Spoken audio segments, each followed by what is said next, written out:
Alors quand même, effectivement, cette manie de mettre en rapport deux choses, il faisait allusion au petit livre que j'ai écrit sur le rire. C'est quelque chose qui me trotte depuis longtemps. C'est-à-dire que ça part d'une idée, enfin c'est pas d'une idée, mais d'une constatation très simple, c'est que il y a extrêmement souvent des rencontres entre des pensées assez différentes. Ces rencontres, on les sent tous, on les voit tous, mais elles ne sont jamais analysées, pensées, interprétées, on n'en déduit jamais rien. Hein. Alors en comparant effectivement le très beau livre de Bergson, qui est un grand classique, mais dont je vous recommande la relecture sur le rire, et puis le très beau texte très connu de Freud qui s'appelle L'inquiétante étrangeté, on s'aperçoit qu'il parle de la même chose. Hein, que c'est vraiment dans les mêmes termes, la répétition, la même thématique, mais que dans un cas, elle produit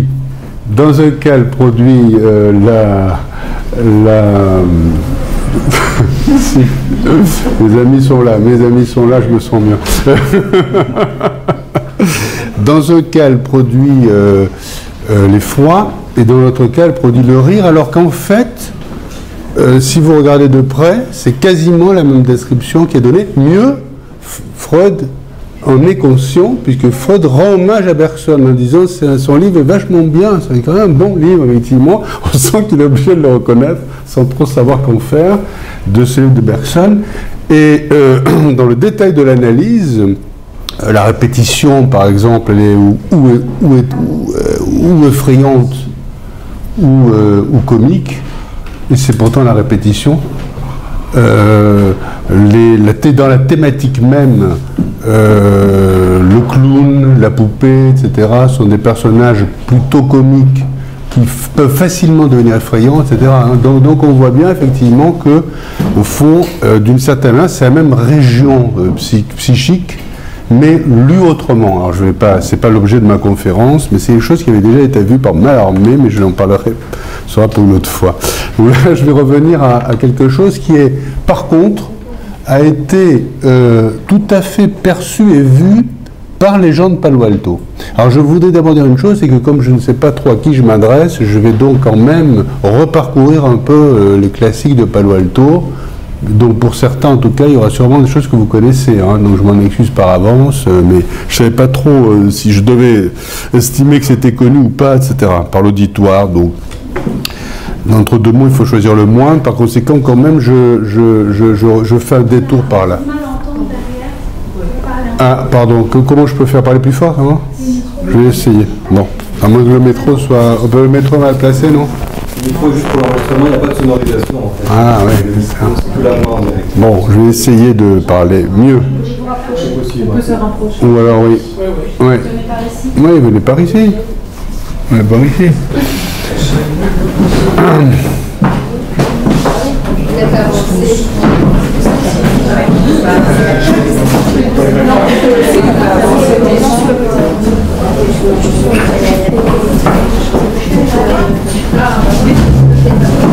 Voilà, tu vas très bien, tu vas être très très bien. Tu vas être très très bien.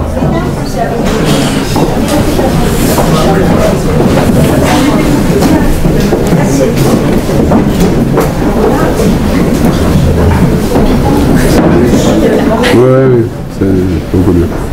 Oui, c'est beaucoup mieux comme ça. La différence, c'est que cette parenté ou ces ressemblances entre ce qu'on appelle, à tort, mais peu importe, maintenant c'est imposé, l'école de Palo Alto, puisque comme vous savez, l'école de Palo Alto n'existe pas. Hein, c'est une des choses qu'elle n'a cessé de dire Václavic. Il n'y a jamais eu d'école à Palo Alto, il y a simplement un institut qui s'appelle Mental Research Institute, puis qu'on désigne école par le terme commode mais faux d'école de Palo Alto. Peu importe.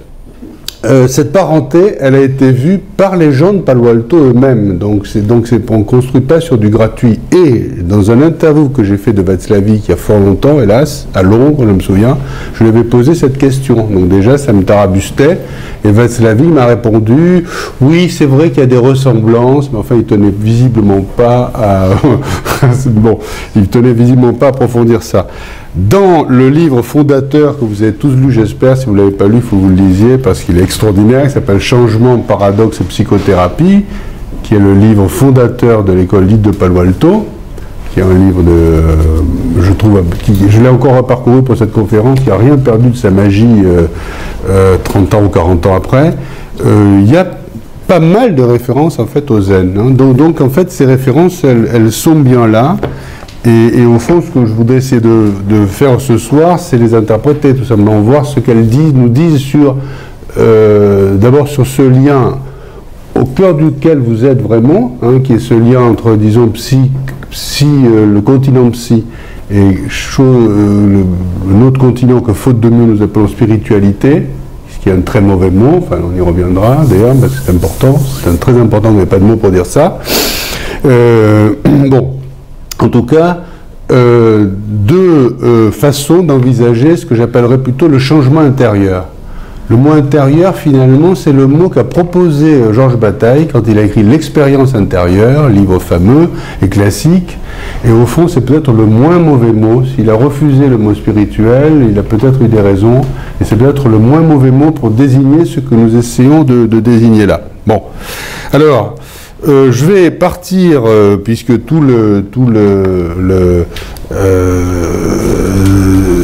l'année va être sous le signe de la guérison et ma conférence sous le signe du paradoxe, je vais partir d'un texte de Bateson que j'aime beaucoup, qui est un texte pour moi fondateur, et qui va nous montrer que, au fond, qui est un texte théoriquement sur l'alcoolisme, où au fait il montre qu'on ne peut pas guérir les alcooliques. Hein, donc on va commencer cette série sur la guérison en étudiant la non-guérison. Alors ce texte étonnant, là encore si vous ne lisez pas Bateson, lisez-le, parce que là encore je l'ai relu, c'est une intelligence assez éblouissante, le seul problème étant qu'on ne sait pas où il va, et que lui non plus d'ailleurs. Et il finit par le dire, on ne sait ni où il va, ni ce qu'il veut montrer, ni bon. Mais c'est étonnant. C'est étonnant d'intelligence, de liberté, etc. Et alors, ce texte donc de Bateson est une analyse du système de l'alcoolisme. Et au fond, on peut dire derrière ça du système de l'addiction, de toute addiction. Et là, on part d'une constatation très simple que tout le monde a fait, c'est que finalement, une addiction, comme l'alcoolisme, au fond, ça divise la vie du sujet en deux phases qui se suivent régulièrement, qu'on appellera pour commodité une phase A et une phase B. La phase de lutte contre la bouteille, je boirai pas, etc., qui est encouragée par l'entourage, le mari, la femme, les enfants, etc., arrête, ne bois pas, surtout, etc. Bon. Et puis la phase B qui est je replonge dans l'ivresse, etc. Alors moi qui ai connu un alcoolique, je peux vous dire que c'est d'une vérité absolue. Il y a une succession vraiment presque métronomique de ces deux phases, la phase de la sobriété et la phase de l'ivresse. La phase de la sobriété est accompagnée par une sorte de fierté, que Bateson analyse très bien, qui est la fierté de l'alcoolique, et qui tient dans la formule, en anglais, c'est I'm the captain of my soul. Je suis le capitaine de mon âme. C'est moi le capitaine à bord. Hein, bon, voilà, donc je ne boirai plus, car je suis plus fort que l'alcool, etc. Et la phase B, évidemment, elle est une phase de déchéance à ses propres yeux, une déchéance assez tragique d'ailleurs, parce que ça touche souvent, comme vous savez, des gens très bien, au demeurant. Et ben non, voilà, c'est la triste constatation qu'on est le capitaine de rien. Et que, comme le dit magnifiquement Bateson, avec une formule magnifique, tout ce que le capitaine peut faire, c'est ordonner et puis être désobéi. Voilà. Et je trouve que c'est une très très belle formule qui dit très très bien donc le drame systémique, on pourrait dire, de l'alcoolisme. Alors, ce qu'apporte Bateson, et qui est très étonnant, et je pense que c'est ce renversement presque pascalien, je dirais, vous savez, les renversements du pour au contre de cher à Pascal, finalement, c'est un peu sous ce signe-là que je voudrais mettre cette conférence. Ça se renverse brusquement parce qu'une autre perspective apparaît. Et cette autre perspective, c'est que dans les deux phases, finalement, la phase la plus malsaine, c'est la sobriété. et non pas l'ivresse. Contrairement à ce que tout le monde croit, y compris l'alcoolique, quand il lutte contre l'alcool, finalement, la phase la plus pathologique, c'est sa sobriété, car sa sobriété n'est pas celle de tout le monde. Seuls les alcooliques, quand ils sont sobres, luttent contre l'alcool. Un alcoolique ne lutte pas contre l'alcool. Un non-alcoolique ne lutte pas contre l'alcool. Même chose pour le tabac, enfin, etc. Donc la sobriété de l'alcoolique, qui est renforcée par l'entourage et par la partie saine de lui-même, qui dit « je suis le capitaine de mon âme », est en fait une sobriété pathologique. Et je vais vous lire à cet égard ce que dit Bateson, qui est intéressant, vous allez voir. Si c'est bien la vie sobre de l'alcoolique qui le pousse à boire et l'amène même au seuil de l'intoxication, il ne faudra pas s'attendre à ce que des procédés visant à la consolidation de son style personnel de sobriété réduisent ou contrôlent son alcoolisme. Si c'est son style de sobriété qui le pousse à boire, c'est que celui-ci doit contenir une erreur, voire une pathologie, et que l'intoxication ne fait qu'apporter une correction de cette erreur. C'est étonnant comme analyse, hein. C'est une analyse lumineuse et paradoxale. Autrement dit, par rapport à sa sobriété qui est en quelque sorte mauvaise, on peut dire que l'intoxication est bonne. En ce sens, il est fort probable que le vieux dicton « in vino veritas » contient une vérité plus profonde qu'on ne le croit communément. On pourrait même suggérer que l'alcoolique en état de sobriété est en quelque sorte plus sain d'esprit que ceux qui l'entourent et que cette situation lui est intolérable. J'ai entendu personnellement des alcooliques parler ainsi, mais je préfère ne pas prendre ici en ligne de compte une telle hypothèse. Bon, là c'est le thème, si vous voulez, les alcooliques ne sont pas les esclaves de l'alcool, il leur a servi simplement comme moyen pour échapper aux faux idéaux d'une société pragmatique, etc. Donc, la théorie que j'avance ici propose, alors il le dit en termes logiques, un appariement converse entre sobriété et intoxication, c'est-à-dire en fait un renversement du couple de la paire sobriété-intoxication, de sorte que celle-ci, c'est-à-dire l'intoxication, soit vue comme une correction subjective apportée à la première. Vous voyez, le renversement est complet. C'est en fait parce que la sobriété est pathologique que finalement, l'ivresse apparaît comme une correction nécessaire à cette pathologie. Par conséquent, la sobriété de l'alcoolique, elle contient en puissance la phase d'ivresse qui va suivre. C'est quand même assez profond et assez lumineux.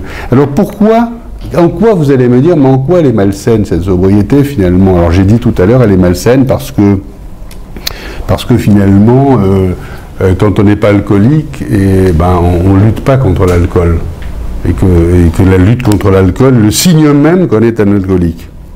Mais elle est malsaine plus profondément parce que, et là l'analyse devient très subtile, parce que finalement c'est le capitaine qui est malsain, le fameux capitaine qui ordonne et qui ensuite est désobéi. Il est malsain parce pour qu'il existe même, cela suppose que son existence même a scindé le sujet en deux parties. Il y a un soi qui est un self en anglais qui est sain, et ce self sain refuse, si vous voulez, une partie très importante du sujet dont il ne veut pas entendre parler et qui est mis à l'extérieur du soi. Par conséquent, pourquoi le capitaine effectivement est malsain, pourquoi il prépare l'ivresse? Parce qu'il a séparé le sujet d'avec lui-même et que il a supposé, son existence même suppose que on pourra sortir de cette affaire par ses propres moyens.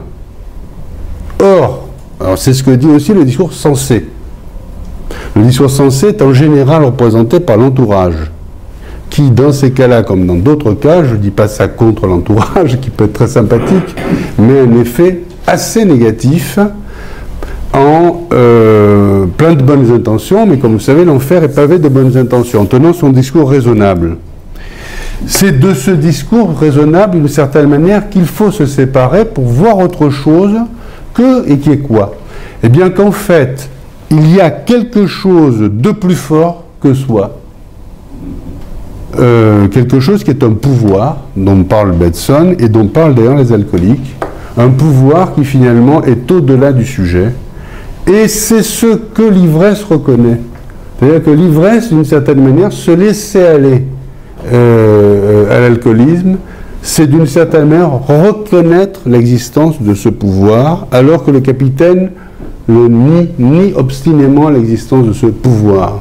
Et c'est pour ça que d'une certaine manière, la période d'ivresse, eh bien, elle relève d'une épistémologie plus correcte que la période de sobriété. Et voilà pourquoi elle triomphe toujours, parce qu'elle triomphe toujours, parce que finalement c'est elle qui a raison quelque part. Et alors, le sujet, il le touche ça, chaque fois qu'il le touche, il le refuse. Pourquoi il le refuse? Parce que ce serait finalement accepter qu'il existe un pouvoir. Un pouvoir qui est au-delà de soi. Et il ne le touche finalement complètement que dans une expérience dont Bateson parle longuement, et les alcooliques anonymes aussi d'ailleurs, puisqu'il parle, vous allez avoir après de l'association très connue, des alcooliques anonymes, c'est l'expérience de toucher le fond. Hein, toucher le fond, c'est perdre tout espoir, hein, et perdre tout espoir, ça veut dire, eh bien, je n'en sortirai jamais. Or, dans cette expérience, qui est l'expérience de la détresse absolue, comme c'est souvent le cas, comme vous savez, hein, on dit de l'alcoolisme, bien entendu, on pourrait penser à d'autres expériences subjectives dans lesquelles la détresse est une sorte de reconnaissance dure, mais enfin inévitable du vrai, tout simplement, et donc une expérience de vérité. Et bien finalement, en touchant le fond, et c'est seulement quand il touche le fond qu'on peut quelque chose pour lui, curieusement. Donc on est évidemment à peu près dans le contraire du discours habituel et aussi du traitement habituel. Enfin, il a touché le fond. Donc enfin, il va cesser de lutter contre la bouteille, puisque la bouteille est gagnée. Et alors à ce moment-là intervient un tiers, justement, puisque le sujet, il est divisé dans son combat éternel d'avec lui-même, qu'il épuise et dont il ne sort pas. Donc un tiers apparaît. Alors ce tiers, ça peut être par exemple cette association alcoolique anonyme, c'est l'objet de l'article, enfin l'analyse de Bateson vient de sa fréquentation donc de cette association bien connue. Et que dit finalement cette association? Quel est le message de ce tiers? Le message de ce tiers, c'est alcoolique vous êtes et alcoolique vous resterez, car vous n'en sortirez jamais. Voilà ce qu'elle dit. Vous n'en sortirez jamais. C'est-à-dire qu'elle dit la seule chose qui n'avait jamais été dite par personne, ni par les psys, ni par l'entourage, ni par la partie saine du moi, etc. C'est-à-dire je n'en sortirai jamais. Simplement, cette fois-ci, c'est de l'extérieur qu'on lui dit ça. Un pouvoir lui dit j'existe. Ce pouvoir dit Bateson n'a d'ailleurs aucun pouvoir. En réalité, il ni ne guérit, ni n'aide, ni ne blesse, etc. Mais il a simplement lieu dans ce lieu tiers, et de ce de tiers, il dit, eh bien, finalement, vous n'en sortirez jamais. À ce moment-là, le sujet est réconcilié avec lui-même. Je n'en sortirai jamais. C'est mon univers. Voilà. C'est moi, effectivement. Et donc, on passe à une épistémologie différente, qui est assez étrange quand on y pense, qui est que on s'aperçoit qu'au fond, le problème n'est pas, du point de vue du corps et de la santé, n'est pas être ou ne pas être l'alcoolique. Le problème, c'est boire ou ne pas boire. C'est ça le problème. Et que les deux problèmes sont différents. C'est pas être ou ne pas être un fumeur. Le problème, c'est ne fumer ou ne pas fumer. Et fumer dans quelles circonstances, combien de cigarettes par jour, etc. Et donc l'épistémologie était fausse parce qu'elle confondait les deux. Et là, brusquement, on s'aperçoit qu'en disant à quelqu'un « mais vous êtes alcoolique et vous n'en sortirez jamais », un espace nouveau s'ouvre dans lequel la question de savoir s'il va boire ou non, à la limite, si vous voulez, je vais pousser le paradoxe un peu loin, mais on pourrait imaginer, la réussite complète, ce serait qu'il devienne un alcoolique qui ne boit pas. Voilà. Un alcoolique qui ne boit pas, c'est mieux qu'un sobre qui boit. si vous voulez. Voilà. Hein, voilà. Et donc, au fond, c'est ça qui est visé. Alors, c'est une analyse, bon, qui est très étonnante, enfin, si vous la, peut-être pour ceux qui sont familiers de ces idées, mais je suis sûr que quand on n'est pas familier de ces idées, c'est assez volontairement déroutant, comme le zen, bien entendu, l'est. Et je pense que c'est une excellente... il y a d'autres aspects hein, dont je n'ai pas parlé, c'est beaucoup plus riche que ce que je viens de dire, mais je n'en ai retenu que ce qui sert mon propos. Parce que, comme vous savez, Bateson, on lui doit la fameuse hypothèse dite du double bind, de la double contrainte, donc c'est effectivement qui est extrêmement intéressant, mais ce n'est pas l'objet de mon propos. Et il est une des références de cette fameuse école dite de Palo Alto, à laquelle néanmoins il n'a jamais appartenu, qu'il n'a jamais aimé. Bon, pour d'autres raisons sur lesquelles je n'insiste pas, parce que là encore c'est une autre question. Mais pour eux, pour Václavic, Wickland, Fish, enfin, etc., tous les gens comme ça qui ont créé ce groupe, Bateson était une des deux grandes références, l'autre étant Erikson, et la troisième, on peut dire, étant Wittgenstein. Alors, qu'est-ce qui sort de notre propos de tout ça? Il sort de notre propos plusieurs choses, je trouve, extrêmement intéressantes. C'est que le vrai changement, c'est toujours un changement qui affecte l'épistémologie. Un changement peut affecter ou pas l'épistémologie, qui est celle qui définit les coordonnées dans lesquelles finalement le sujet agit, pense, etc. Il peut ou non l'affecter. S'il ne l'affecte pas, en réalité, rien de décisif ne change. S'il l'affecte, tout change. Le problème, c'est que le premier changement, d'où la distinction que vous connaissez probablement que fait l'école de Palo Alto entre les deux changements, le problème c'est qu'on n'a qu'un mot, donc assez maladroitement ils appellent ça changement 1, changement 2. Il aurait mieux valu dire quelque chose comme changement et mutation, par exemple. En jouant là-dessus, ça aurait été intéressant, mais peu importe. Je crois que la meilleure image, ce serait l'image du jeu de cartes, par exemple. Le changement de premier niveau, c'est changer sa stratégie dans le jeu. Vous jouez au bridge, bon, c'est pas une bonne stratégie, voilà. Donc vous allez essayer une stratégie. Et le deuxième niveau de changement, le changement profond, c'est changer de jeu. C'est-à-dire, pourquoi je joue au bridge puisque je suis mauvais? Si j'essayais les échecs, par exemple, hein, ou ne pas jouer du tout, ou faire autre chose que jouer, etc. Alors, le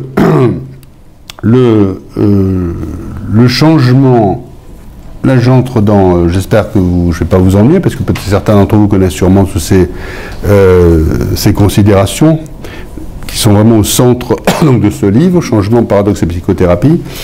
Le changement simple, le premier changement, c'est-à-dire au fond changer le coup à l'intérieur du jeu, mais ne pas changer la règle, il a très souvent pour effet de renforcer ce qu'il voudrait changer.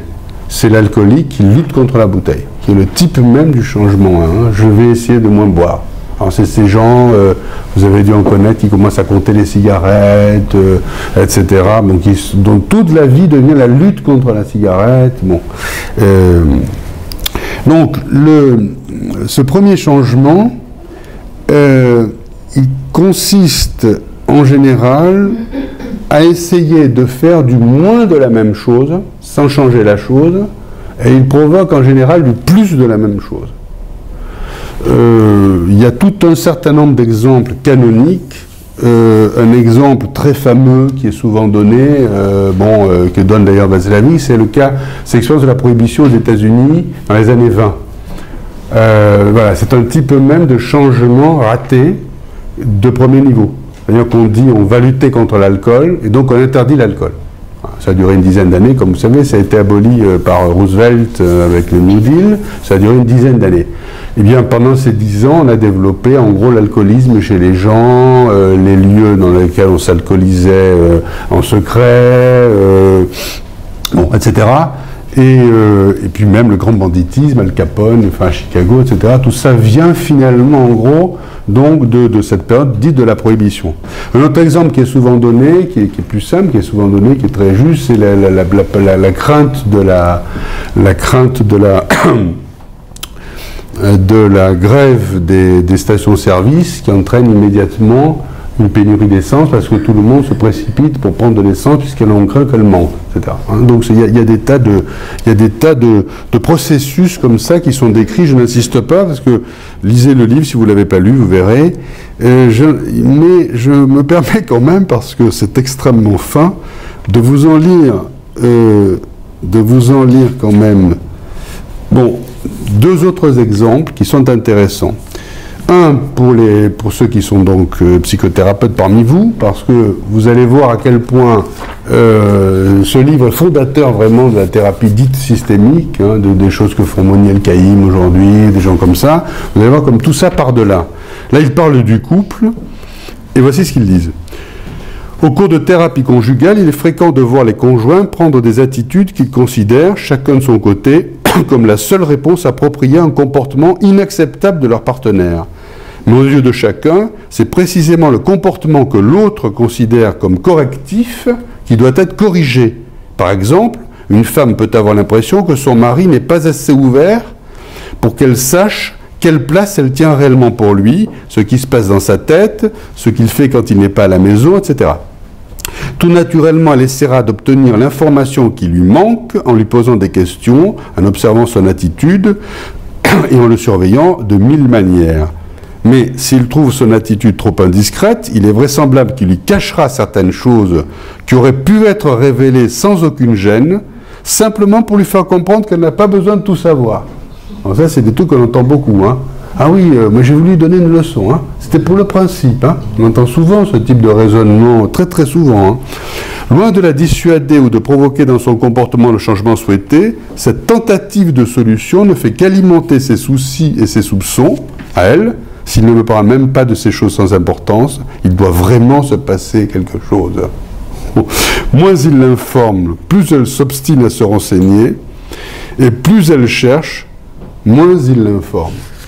Donc ils sont pris dans ce que Moniel Caïm, qui a beaucoup développé tout ça, parce que vous connaissez, parce qu'il est très connu, appelle une porte tournante, hein, dans laquelle plus je pousse, c'est l'image assez belle d'ailleurs de la porte tournante qu'il y a dans les grands magasins, où finalement je pousse A, pousse B, pousse C, etc. Et ça n'en finit pas. Donc c'est un cas assez classique de causalité circulaire dans laquelle A entraîne B, qui entraîne C, qui entraîne A, qui entraîne C, qui entraîne A. Et donc le problème, effectivement, pour le thérapeute, c'est comment sortir de ces causalités circulaires, puisque le changement 1 les renforce, par définition. Hein, plus A va persister dans son comportement, plus B va persister dans le sien, mais plus A va avoir un contre-comportement, plus B va en gros avoir un autre contre-comportement qui le complète, et donc la porte tournante se maintient. Donc il faut faire quelque chose qui soit ni A, ni non A. Et là on mesure la difficulté. Hein. C'est-à-dire que le changement 2, le deuxième changement, ce que je préférerais appeler la mutation, le changement de deuxième ordre, sa formule logique, ce serait quelque chose comme pas A, mais pas non A non plus. Hein, le changement 1, c'est pas, donc non A. Le changement 2, c'est pas A, mais pas non A non plus. Donc là, ça devient beaucoup plus compliqué, hein, puisqu'en gros, on a affaire à A et non A qui s'opposent. En gros, donc où serait le tiers terme? Alors je vous lis un autre exemple que je trouve extrêmement intéressant pour une autre raison, parce que ça va vous éveiller des échos en vous. C'est ce que j'appellerais les faux problèmes dont raffolent certains essayistes, les médias, les débats dans les médias, etc., qui créent toute une littérature, un échange de pseudo-idées sur des pseudo-problèmes, etc., où on s'aperçoit qu'en fait, c'est la tentative de solution qui crée le problème. Et ils en parlent avec beaucoup d'humour. Vous verrez, si vous lisez ce livre, il y a beaucoup d'humour aussi. Le fossé des générations. Hein, comment abolir le fossé des générations? Voilà, donc ça, c'est quelque chose qui revient régulièrement encore aujourd'hui, les jeunes de 30 ans détestent les gens de 60 ans parce que, etc. Ils ont eu la retraite à 60 ans alors que l'auront pas. Bon, et les gens, enfin, etc. Donc c'est le fameux fossé des générations. Voici ce qu'en dit Václavic, que j'aime beaucoup. C'est ce désaccord pénible entre jeunes et plus âgés existe depuis fort longtemps.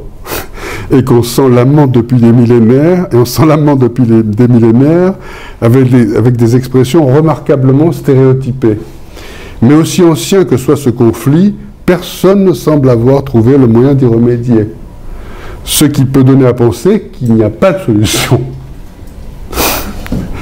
De nos jours, cependant, un nombre assez considérable de gens sont persuadés que ce fossé peut et doit être comblé. Or, c'est cette conviction, et non le fossé lui-même,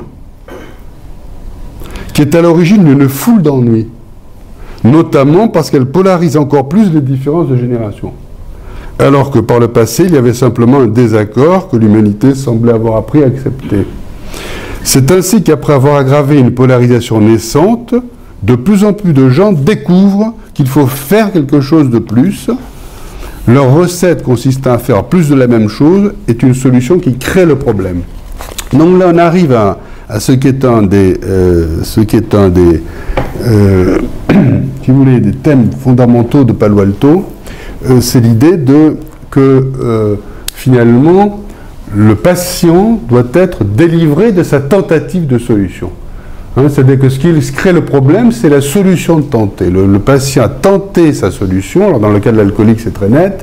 Par exemple, il a tenté de moins boire. Bon, ce qui après tout paraît la solution raisonnable, etc. Eh bien justement, on a vu, grâce à Bateson, que cette solution est fautive, en fait. Elle est gravement fautive même. Et donc, elle l'entretient dans le fait de boire. Donc il faut arriver à délivrer finalement le patient de sa tentative de solution, parce que c'est cette tentative de solution qui finalement crée le problème. Il est passé donc de A à non A, et donc il n'a pas pu accéder à ce pas non A non plus, qui serait donc finalement la sortie. Alors ce pas non non plus, c'est donc le changement le vrai. Évidemment, la question devient comment l'obtenir, comment le susciter. D'abord, comment le voir. Alors là, il y avait quelque chose d'extrêmement intéressant et à quoi qui est une des grandes choses qu'ils ont apporté, je trouve, et à quoi on pense rarement.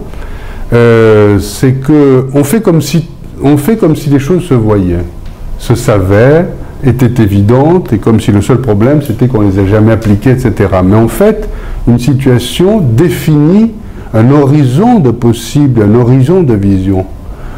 C'est très net d'ailleurs quand on s'en aperçoit très bien, d'ailleurs quand on remonte vers le passé, où on se pose des questions du genre mais comment ont-ils pu accepter l'esclavage, questions complètement absurdes comme celle-là, comment ont-ils pu accepter les combats de gladiateurs, et autres questions qui sont évidemment des projections de nos catégories.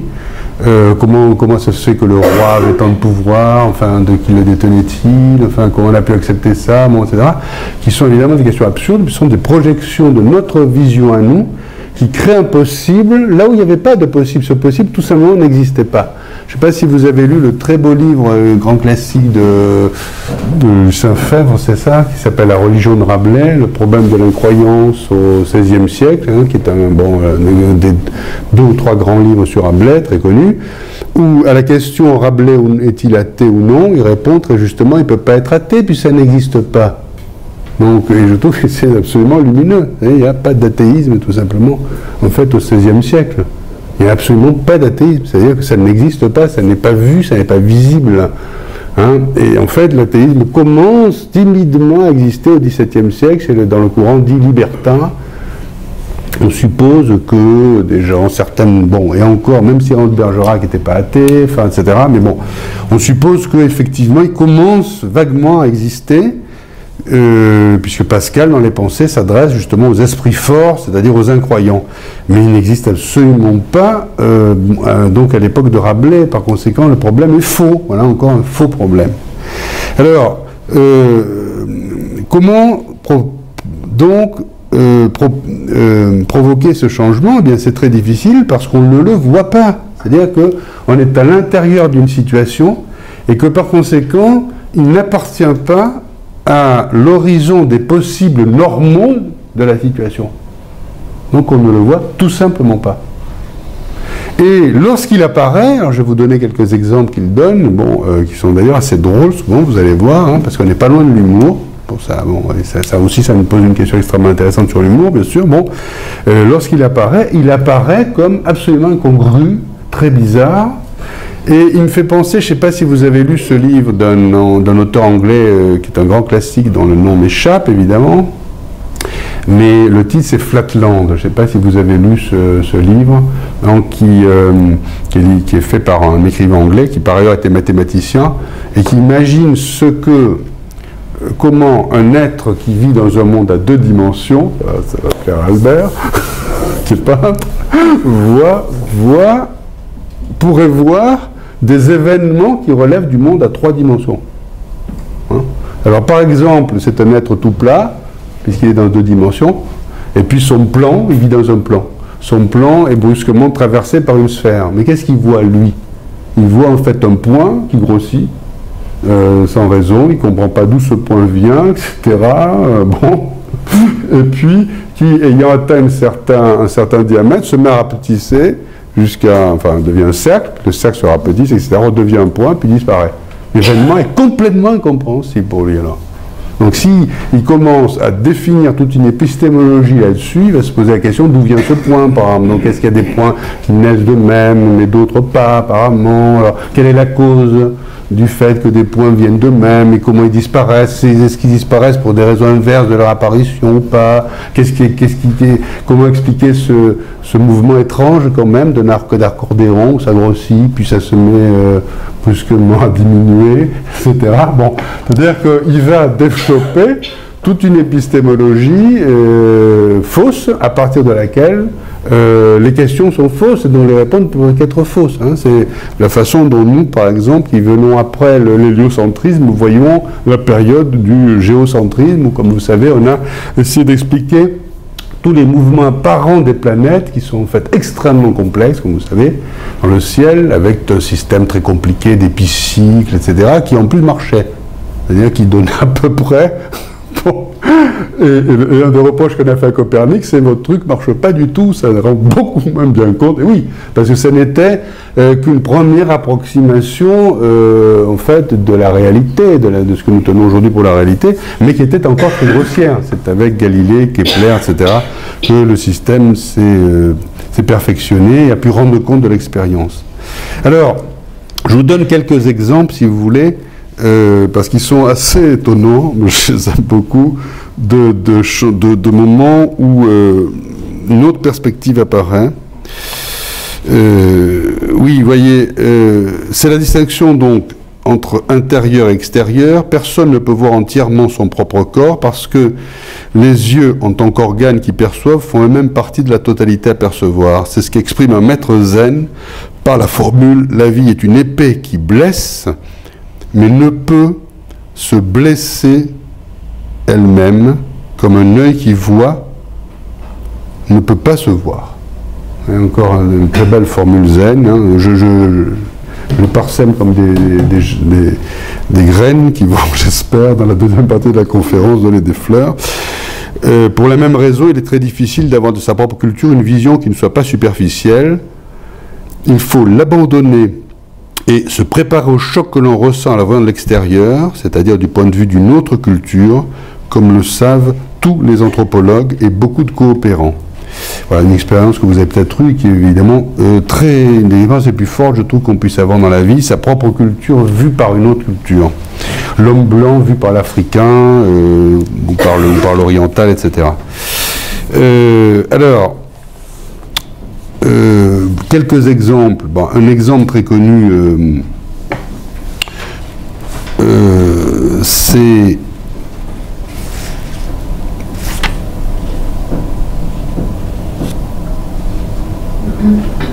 voilà.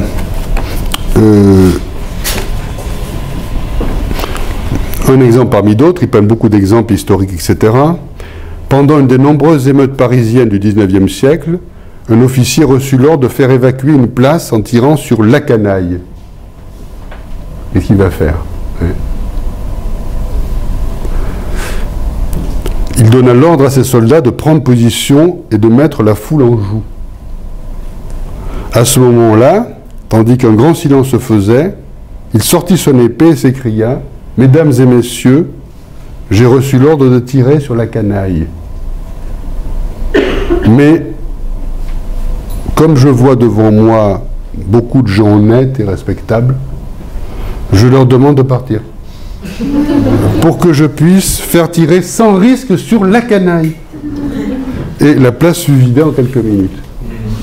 Alors là, c'est un très bon exemple, hein, on va y revenir, c'est un exemple de décadrage, c'est-à-dire un recadrage de la situation. La situation est vue dans un autre cadre. Un autre exemple très connu, c'est l'exemple du roi du Danemark pendant la guerre, lorsque les Allemands, en 1943, décidèrent d'appliquer la solution finale aux Juifs danois qui jusque-là avaient connu une relative sécurité. Dans ses pourparlers avec le roi, l'envoyé spécial des nazis, chargé des questions juives, voulait savoir comment le roi comptait résoudre le problème juif au Danemark. Le roi répondit alors avec une froideur naïve « Nous n'avons pas de problème juif puisque nous ne nous sentons pas inférieurs. » En insistant sur le « nous ». C'est un très beau recadrage, ça veut dire les juifs c'est nous, nous sommes juifs. On regrette évidemment que ce ne soit pas passé la même chose dans notre cher pays à la même époque. Autre exemple, c'est assez drôle aussi, vous allez voir, plus subtil, vous allez voir, peu à peu on va dans quelque chose de plus subtil, parce que là, on a changé la valeur de la situation. Voici maintenant un officier de police dans la noble ville d'Oakland aux États-Unis. Un officier de police qui avait un talent particulier pour dénouer des situations épineuses par des moyens inhabituels et qui avait souvent recours à un humour désarmant, était en train de dresser une contravention pour une infraction mineure au code de la route lorsqu'une foule hostile commença à se rassembler autour de lui. Pendant le temps qu'il lui fallut pour finir son procès-verbal, la foule était devenue menaçante. Et il ne savait pas s'il parviendrait à regagner la relative sécurité de sa voiture de service. Il eut alors l'idée d'annoncer d'une voix forte, en regardant les gens dans les yeux, « Vous venez d'assister à l'établissement d'une contravention par un des membres de la police de la ville d'Oakland. » Et tandis que les spectateurs cherchaient à déterminer le sens profond de ces paroles trop évidentes, il alla à sa voiture et partit. Voilà. Alors là, c'est un très bon exemple parce que vous voyez, le changement consiste, hein, ça devient de plus en plus subtil, hein, parce que le changement consiste, en fait, à ne faire que décrire la situation. Et c'est pourtant la description de la situation, parce que elle se produit dans une situation, on n'a pas à décrire une telle situation, qui provoque finalement le changement. Donc c'est encore plus subtil. Alors encore plus subtil, là il y a un personnage que vous connaissez sûrement, qui était le génie dans ce domaine, qui est le fameux psychothérapeute Erickson, Milton Erickson, à ne pas confondre avec le psychanalyste américain Erickson, hein, c'est pas le même. Milton Erickson, qui est un personnage quasi légendaire, on peut dire, parce que, enfin, il n'est pas très connu ici, mais très connu en Amérique, parce qu'il a une histoire complètement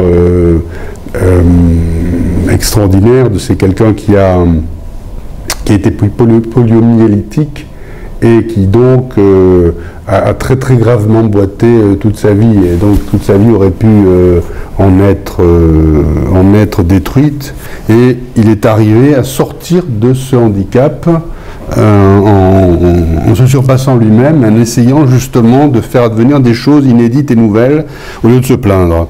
Et donc il a il est à l'origine d'une thérapie du paradoxe, donc à laquelle Palo Alto doit beaucoup. Quand je disais un des maîtres de Palo Alto, il y a Bateson et Erickson et Wittgenstein sont leurs 3 maîtres. Et par ailleurs, donc, il est à l'origine de la fameuse hypnose ericksonienne, que vous connaissez sûrement, qui se pratique donc toujours à des fins thérapeutiques. Voici une histoire donc d'Erickson, qui lui est vraiment arrivée. Un jour de grand vent, il le raconte lui-même, un jour de grand vent, un homme surgit précipitamment à l'angle d'un bâtiment et me heurta avec force au moment où j'essayais de faire face au vent. Avant qu'il ait pu se remettre et m'adresser la parole, donc le type est très mécontent, etc., prêt à frapper, etc. Avant qu'il ait pu se remettre et m'adresser la parole, je regardais posément ma montre et lui dis avec politesse, il est exactement 2h moins 10. Bien qu'il fût en fait plus de 4 heures. Puis, je continuais mon chemin. Quand j'eus franchi la distance d'environ un demi-pâté de maison, je me retournai et vis qu'il me regardait encore, sûrement perplexe et stupéfait. Bon, voilà. Donc, il y sont plusieurs exemples, et ces exemples, ils ont donc quelque chose en commun, et qui est tout à fait intéressant, et qui est désigné par Václavík et Wickland et Fish, donc par le terme de recadrage. Donc le terme de recadrage, c'est non pas changer la situation, mais changer la façon dont on voit la situation, c'est-à-dire changer le cadre dans lequel la situation est vue. L'exemple qui est donné par Václavík, c'est que tout objet, par exemple, appartient à plusieurs ensembles. Par exemple, cette feuille appartient à l'ensemble des feuilles, mais elle appartient aussi à l'ensemble des objets blancs. Hein.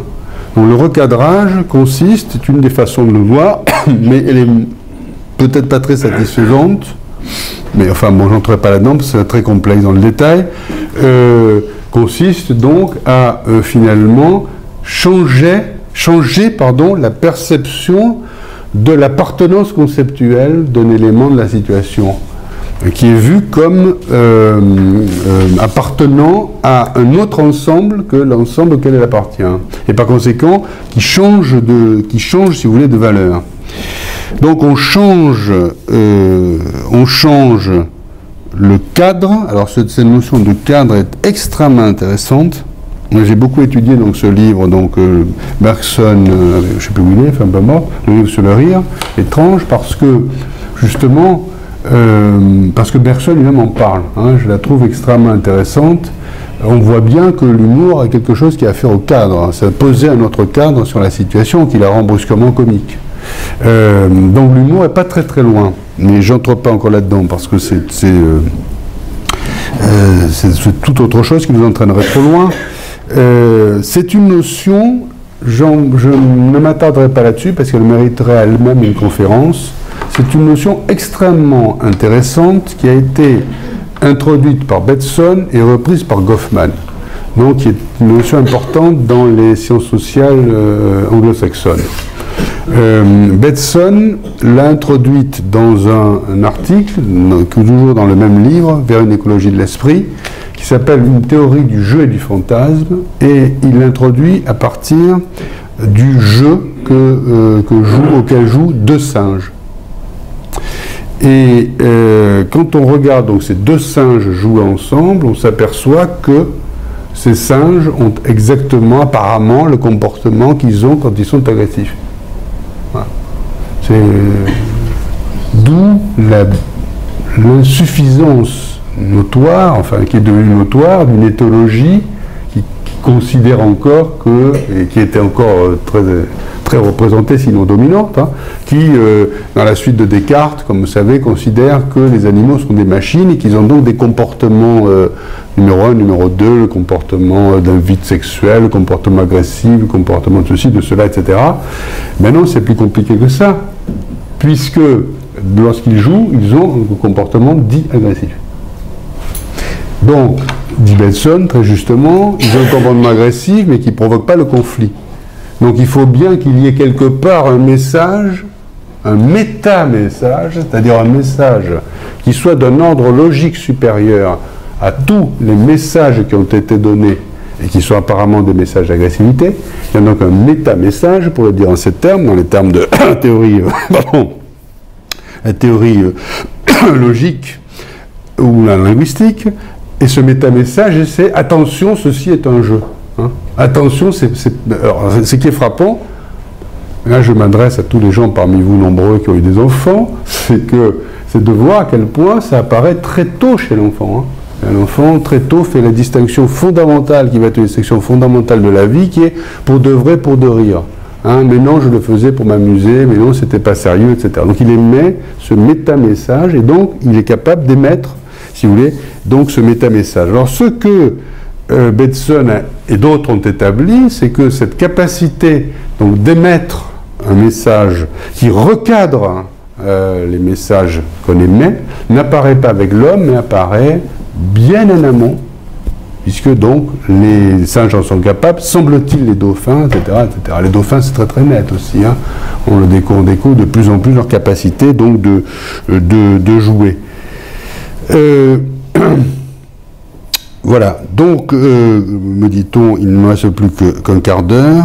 Par conséquent, j'avais prévu le coup, par conséquent, je vais abandonner mes considérations sur le cadre, pourtant fort intéressantes, mais qui nous amèneraient trop loin.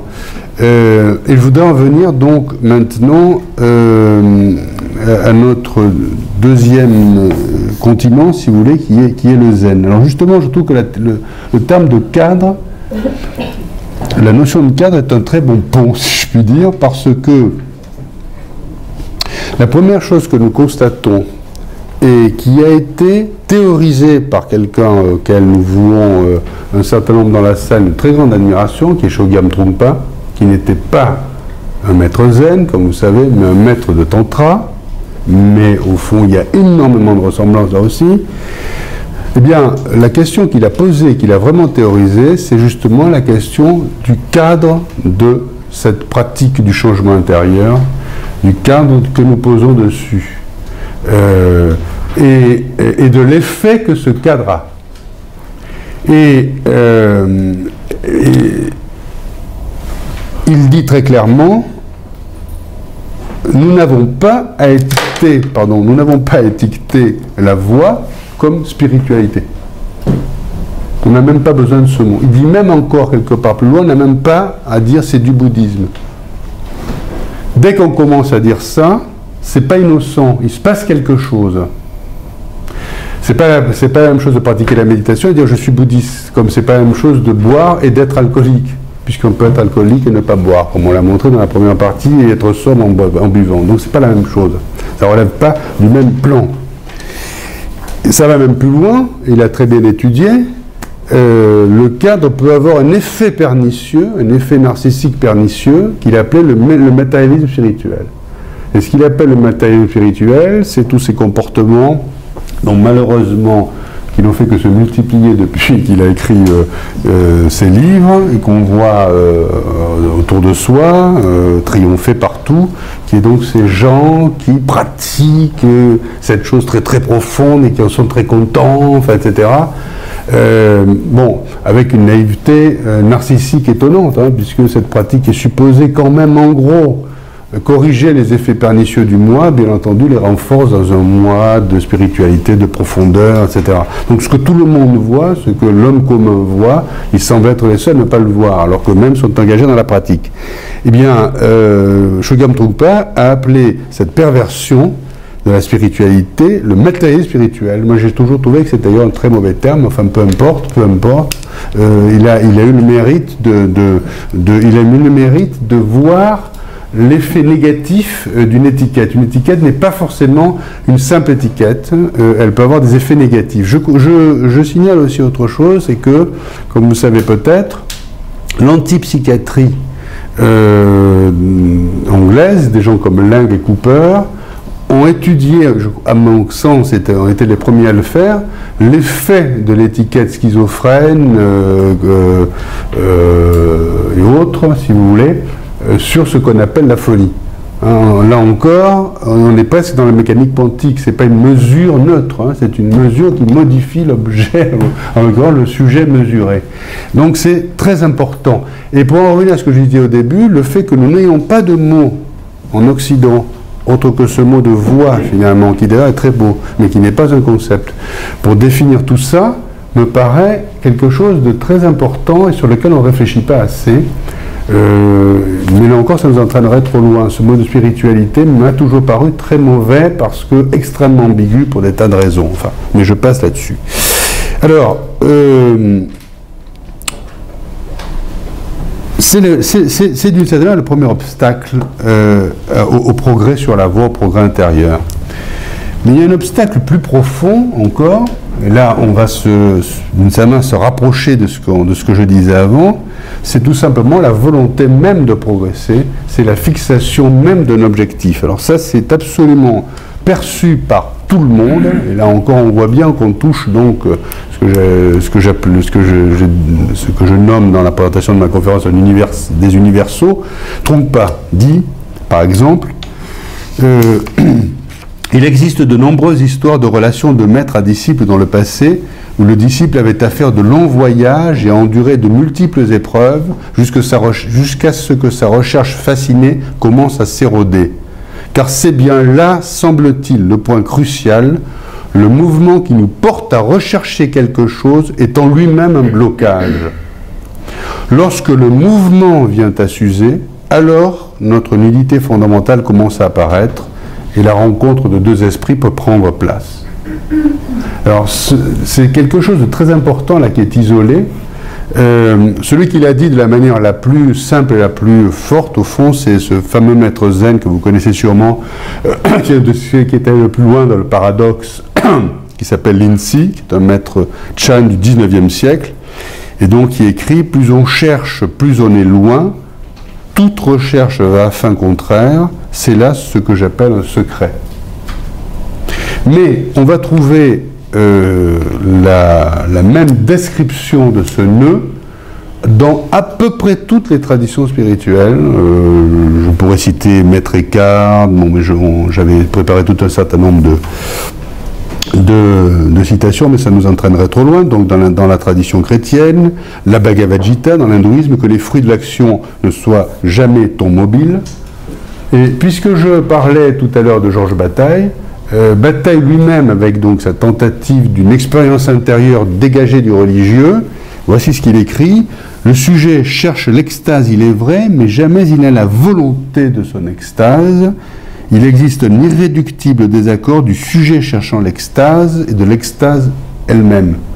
Donc il a parfaitement perçu, avec d'autres termes, extase, bon, etc., mais il a parfaitement perçu donc cette contradiction fondamentale. Alors évidemment, cette contradiction nous rapproche beaucoup, hein, on est tout à fait près, on est même, à mon avis, exactement dans la situation intérieure que je décrivais au début, qui est l'alcoolique qui lutte contre la bouteille, l'alcoolique dont l'objet, finalement, dans l'objectif, au fond, empêche d'atteindre l'objectif. Alors, il y a... Comment sortir de ce nœud? Comment sortir de ce nœud? Eh bien, on a vu que ce que propose Palo Alto, c'est donc cette notion de décadrage. C'est-à-dire que le sujet est délivré de la solution tentée. La délivrance, parce que quelqu'un d'autre le délivre de ce qui a été tout le programme de sa vie, tenter cette solution, alors effectivement, brusquement, quelque chose d'autre peut apparaître. Donc un espace nouveau peut apparaître. On va trouver des choses extrêmement proches dans les techniques paradoxales du zen, mais d'une certaine manière, ce ne sont pas les seules voies. Je faisais allusion tout à l'heure donc à l'hindouisme, au principe de l'action désintéressée. Au fond, dans l'hindouisme, la solution de cette aporie, c'est un grand précepte du yoga yogique, c'est renoncer au fruit de l'action. Tu as droit à l'acte, mais tu n'as pas droit au fruit de l'acte. Si je renonce effectivement à la récompense que l'acte pourrait entraîner, effectivement, je trouve un nouveau rapport avec l'action. Bon. Dans la méditation, on pourrait dire que la méditation, là je parle sous le contrôle des méditants et des maîtres de méditation, qui sont légion ce soir, bon, on peut dire que dans la méditation, le saut, c'est le passage, je dirais, des apories de l'esprit à la présence du corps. Hein. Au fond, quand on lit Suzuki, pas ce Suzuki-là, puisqu'il y en a deux, vous savez, l'autre, esprit zen, esprit neuf, on voit très bien que finalement, ben oui, l'esprit a le chic pour tourner dans ses apories et ne pas en sortir. Et c'est pour ça qu'il faut passer à autre chose. Et quand on passe au corps, on passe au fond à une autre logique. Donc le saut se produit parce que c'est désormais le corps et que le problème, et quand on lit le livre très beau de Suzuki, hein, faussement pas profond. Alors le Suzuki, il arrive à quelque chose d'extraordinaire, je recommande vraiment la lecture, c'est le faussement pas profond, qui est donc très profond. Avec le fameux adage qui est magnifique, hein, par lequel commence le livre, qui est, que vous connaissez peut-être, l'esprit de l'expert, l'esprit du débutant comporte beaucoup de possibilités, l'esprit de l'expert en comporte peu. Et bon, il renverse complètement donc, le rapport entre les débuts. On est vraiment au cœur même du zen, là, hein. Comment rester un débutant tout en étant un expert serait une définition qu'on pourrait donner du zen. Et puis alors, il y a des techniques paradoxales qui sont intéressantes donc, dans le zen, et la plus connue d'entre elles, donc, c'est ce fameux koan que vous connaissez sûrement. Le principe de ce koan, c'est effectivement d'arriver à désigner, à faire en sorte que le sujet pris entre A et non-A débouche sur ce pas non-A, pas, mais pas non-A non plus, hein, qui est le troisième terme. Et alors, comment on va y arriver? Eh bien, on va y arriver en lui demandant de se fixer sur une formule apparemment absurde, mais pas apparemment, d'ailleurs profondément absurde. Pourquoi? Parce que, là encore, c'est très compliqué. L'apprenti, il veut vraiment arriver à quelque chose. Si on le délivre de ce vouloir, on le délivre de l'énergie de la progression sur la voie aussi. Mais si on le laisse dans ce vouloir, on arrive à la porée que l'on a dite. Par conséquent, que faire?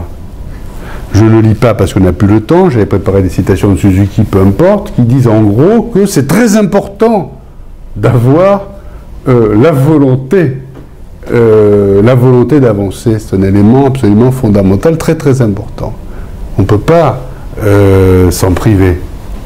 C'est un peu comme à quelqu'un dont on dirait, voilà, ton truc est impossible, qui a rêvé de ça toute sa vie, brusquement on lui dit, ben non, il faut y renoncer, c'est impossible. En général, ça donne quoi? Ça donne la dépression. C'est très exactement la figure du déprimé.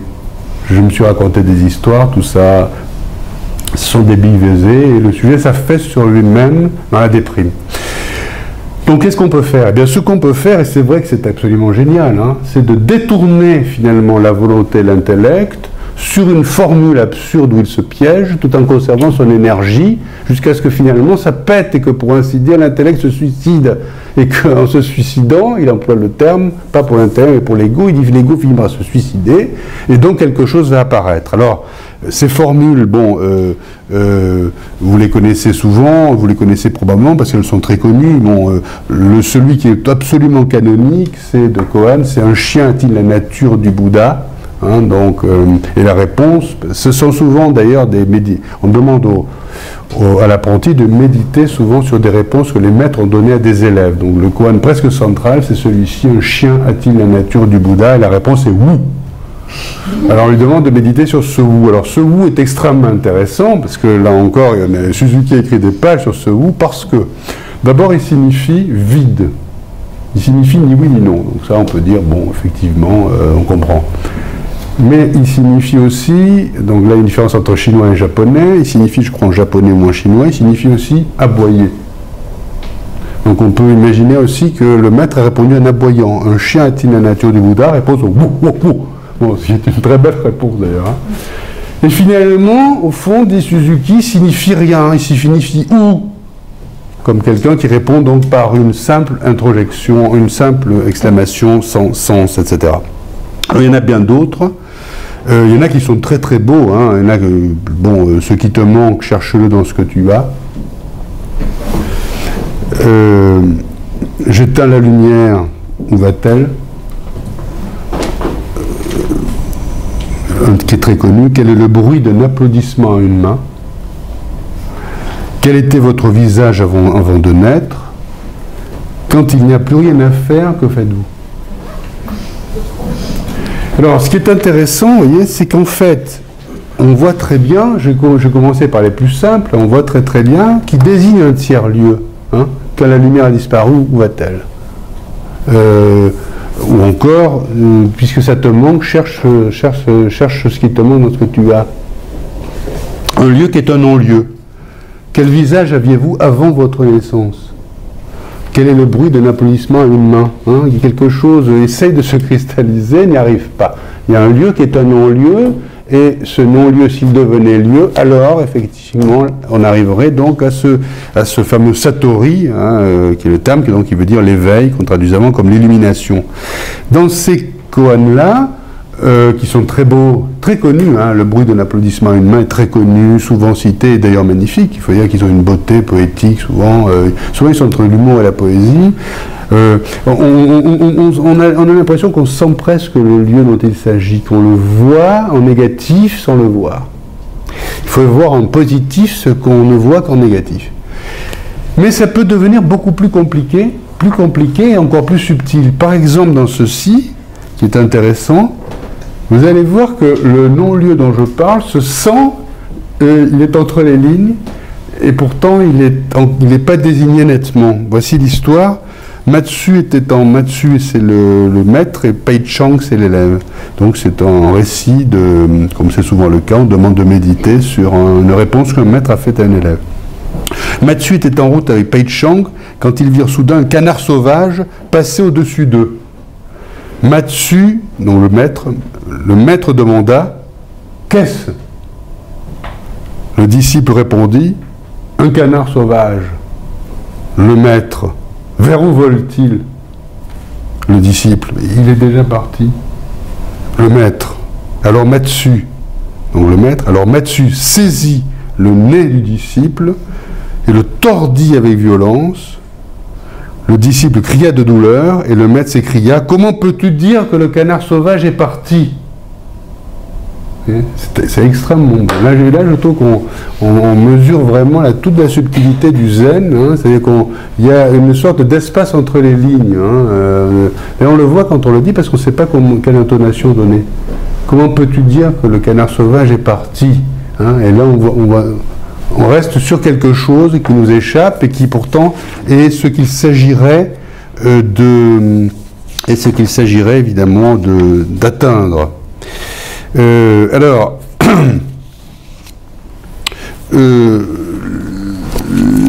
c'est encore plus net lorsque, je m'arrêterai là-dessus, enfin je ferai une rapide conclusion, donc j'ai presque fini, c'est encore plus net lorsque on compare ce que fait Suzuki dans ce livre admirable, hein, qui est les essais sur le bouddhisme zen, qui maintenant a été regroupé dans un seul, lisez-le si vous ne l'avez pas lu vraiment, qui est paru chez Albin Michel en Spiritualité vivante, très belle collection.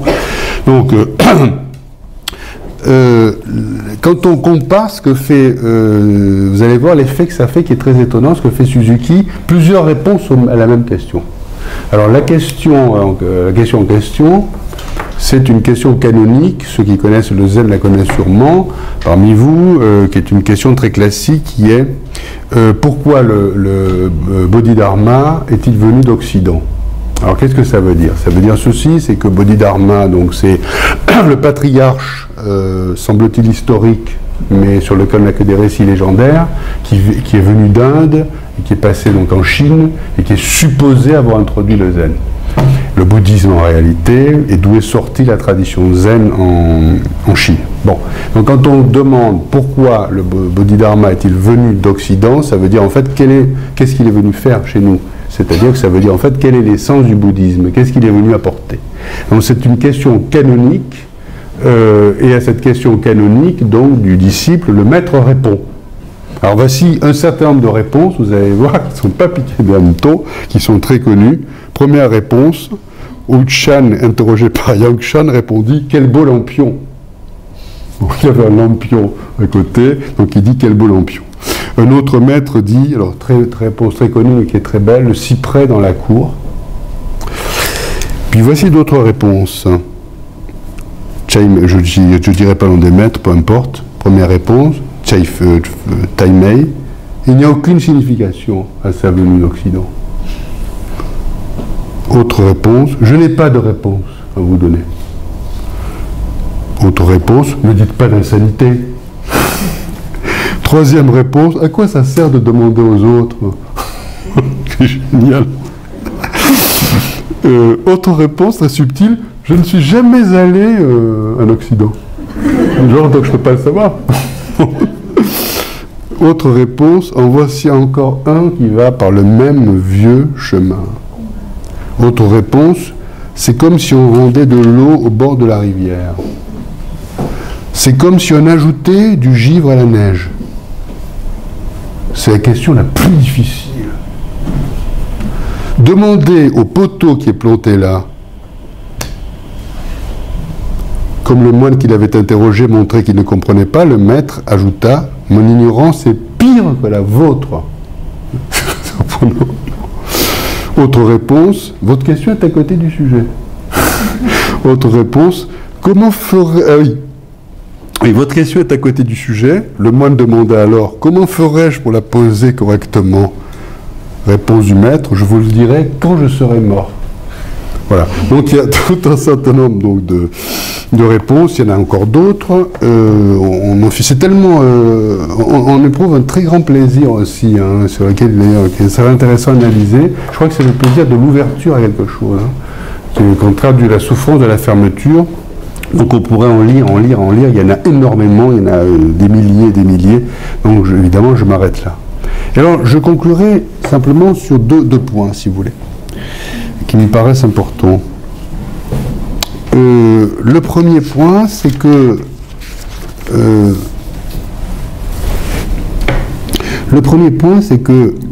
ce que nous apprend finalement le rapprochement de ces deux continents, c'est que dans cette aporie dont nous sommes partis, qui a dirigé toute notre analyse, c'est parce que je veux que je n'arrive pas à atteindre ce que je veux. On s'aperçoit que, au fond, et ça je pense que c'est le zen qui nous l'apporte, et donc là, à cet égard, je trouve qu'il est extrêmement intéressant pour la thérapie et que Bateson est probablement celui qui l'a le mieux vu, ça.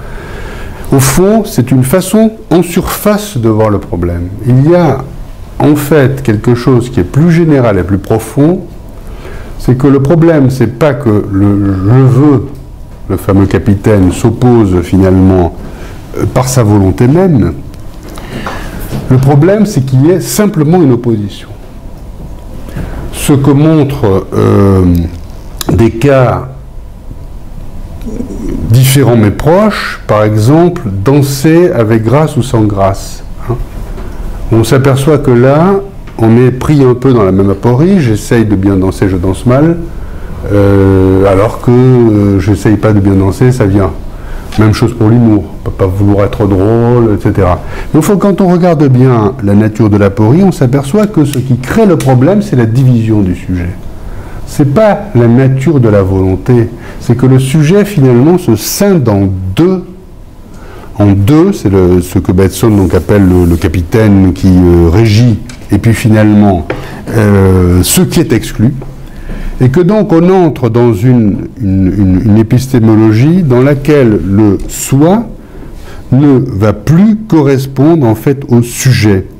Il y a une division qui s'établit dans le sujet, et c'est ça le problème. Et ce sujet divisé, j'allais dire, ne l'est pas tout à fait, il y a probablement des analystes parmi vous, mais ne l'est pas tout à fait de la façon dont le décrit la psychanalyse, c'est-à-dire que, sans exclure la carte psychanalytique, on voit bien qu'il s'agit d'une autre carte. Il ne s'agit pas de la division entre le conscient et l'inconscient.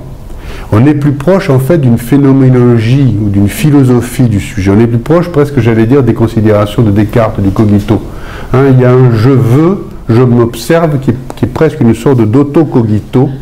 Et c'est lui qui finalement fait problème. Pourquoi il fait problème? Parce que Lorsque je veux, je m'observe, je sais que, etc., se sépare du reste, c'est en fait dans le reste que se trouve la possibilité d'accomplir l'acte qu'il s'agit d'accomplir. Hein, c'est très très net, donc autrement dit, on peut généraliser l'analyse de Bateson. Quand Bateson dit, mais finalement, c'est quand il boit qu'il est lui-même et donc c'est mieux, si je me regarde danser pour bien danser, ça ne peut pas marcher, je danse mal, puisque la partie de moi qui peut bien danser, c'est pas la partie qui s'observe par définition. Par conséquent, je pétrifie, je sors de ma définition de moi-même, je sors du soi, la partie du soi qui précisément pourrait faire le chemin. Tout ce que le capitaine peut faire, c'est ordonner, après quoi il est désobéi. Il faudrait qu'il cesse d'ordonner pour qu'en fait il ne soit plus obéi non plus d'ailleurs, puisqu'il ne s'agit ni de l'obéir ni de le désobéir, mais tout simplement de l'oublier.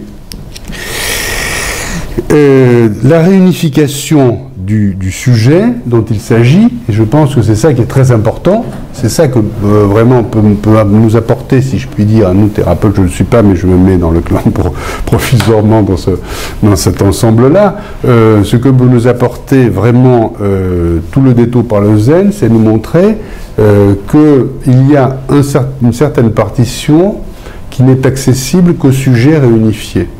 Ça définit tout un certain nombre, et ça c'est Bateson qui l'a vu avec son génie vraiment le plus justement, bien qu'il ne l'ait jamais dit, me semble-t-il, explicitement, mais son analyse y conduit. Il y a tout un certain nombre d'actes de comportement. Je parlais de la grâce en dansant, l'élégance, l'humour, on pourrait évidemment mettre l'inventivité, la créativité de l'improvisation, enfin, etc. Tout ça ne naît finalement que lorsqu'il y a une réunification du sujet, c'est sa division qui l'empêche, et cette réunification ne peut pas se faire à partir de la partie je veux, mais à partir de l'autre, qui est précisément exclue par le je veux. Et là on touche tout à fait mieux, je pense, la nature du problème. La deuxième remarque sur laquelle je voulais terminer, mais on terminera quand même sur un petit récit zen, très court pour finir, ça donnera une note finale.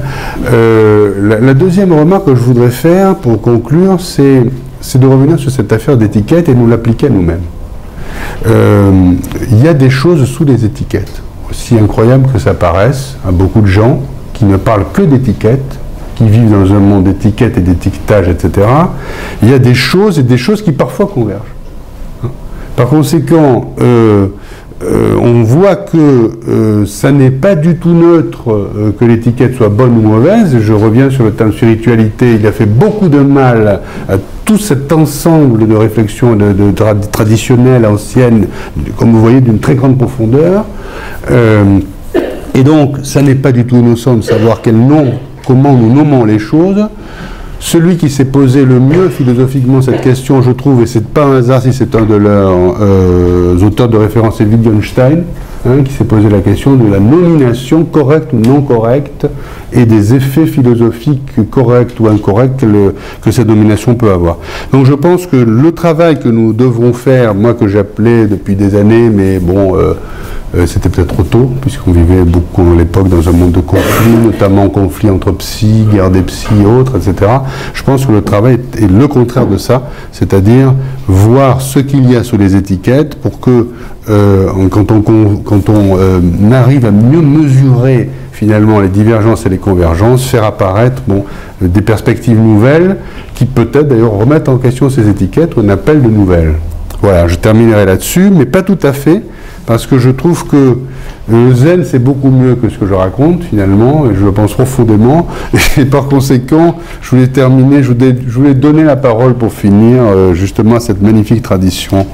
Et donc, vous allez retrouver, je termine donc sur un mondo, c'est-à-dire en fait une anecdote donc du rapport entre maître et élève. Vous allez retrouver tout un certain nombre de thématiques.